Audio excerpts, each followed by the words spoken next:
दोस्तों नमस्कार, स्वागत है आप सभी का योगेश लर्निंग यूट्यूब चैनल पर। कवर करेंगे एक बिग ब्रेकिंग न्यूज को, एक अति महत्वपूर्ण खबर को, जो कि संबंधित होगी नए आयोग के गठन को लेकर के, पुराने आयोग को लेकर के। इलाहाबाद हाई कोर्ट के द्वारा कल एक सुनवाई में एक जबरदस्त स्टेटमेंट दिया गया है। इसके संबंध में हम चीजों को समझने वाले हैं, जो कि चाहे वो टीजीटी पीजीटी के छात्रों या फिर असिस्टेंट प्रोफेसर भर्ती के छात्रों या फिर अन्य शिक्षक भर्तियों के छात्रों, सभी के लिए अति महत्वपूर्ण ये न्यूज है।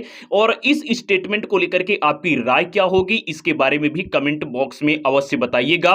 देखिए, ये जो मामला था ये असिस्टेंट प्रोफेसर भर्ती का वैसे था, लेकिन ये हर एक भर्तियों से इसलिए रिलेट करता है क्योंकि नए आयोग को लेकर के इसी मामले के दौरान कल एक जबरदस्त स्टेटमेंट सामने निकल कर आया है।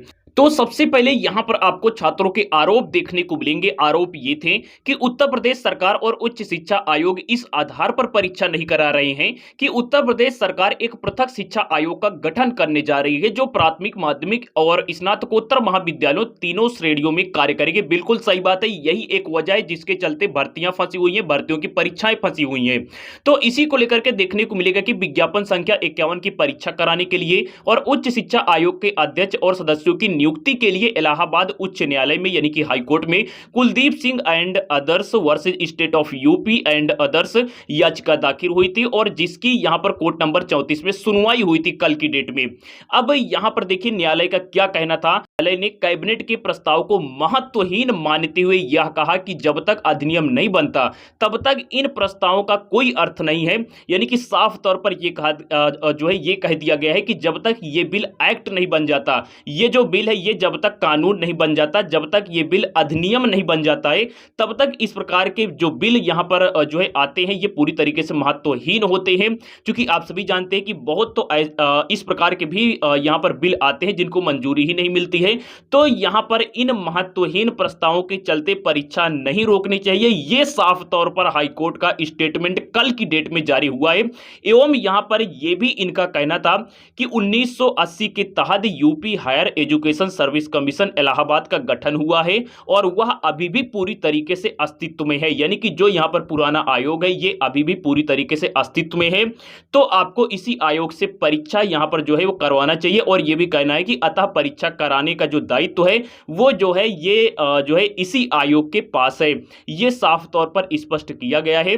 कुल मिलाकर देखिए इनका यह कहना था कि आप जो है उस आयोग की जो है कल्पना कर रहे हैं, और ये जो परीक्षाएं हैं ये आप जो है उस आयोग के जिम्मे छोड़ रहे हैं, जो कि अभी पूरी तरीके से काल्पनिक है, अस्तित्व में ही नहीं है। और जो अस्तित्व में आयोग है उससे आप परीक्षा नहीं करवा रहे हैं। तो इसी को लेकर के हाईकोर्ट ने नाराजगी यहां पर जताई है, और यह भी इनका कहना है कि unreasonable delay can be allowed and on the basis of doctrine of necessity the exam should be conducted with whatever resources one have.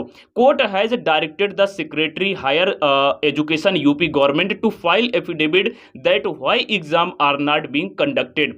अब यहां पर कोर्ट ने डायरेक्शन दिया है हायर जो है एजुकेशन के सचिव को कि आप यहां पर जो है हलफनामा सौंपिए कि आप परीक्षा क्यों नहीं करवा रहे हैं। तो इस प्रकार का स्टेटमेंट देते हुए आदेश भी दिया गया है कि आप हलफनामा लगाइए कि आप एग्जाम क्यों नहीं करवा रहे हैं।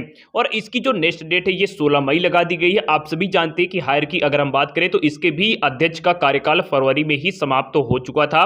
तो अब यहां पर 16 तारीख को आपको इसकी जो अगली सुनवाई है ये देखने को मिलेगी, और अगर इस प्रकार के हस्तक्षेप कोर्ट के माध्यम से देखने को मिलता है तो ये भी छात्रों के लिए बड़ी खुशखबरी है, इसका भी फायदा अवश्य मिलेगा।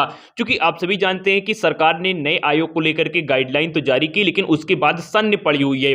तो इस प्रकार की चीजों से नए आयोग में भी तेजी देखने को मिल सकती है, और अन्यथा की दशा में अन्य विकल्पों में भी तेजी देखने को मिल सकती है। धन्यवाद।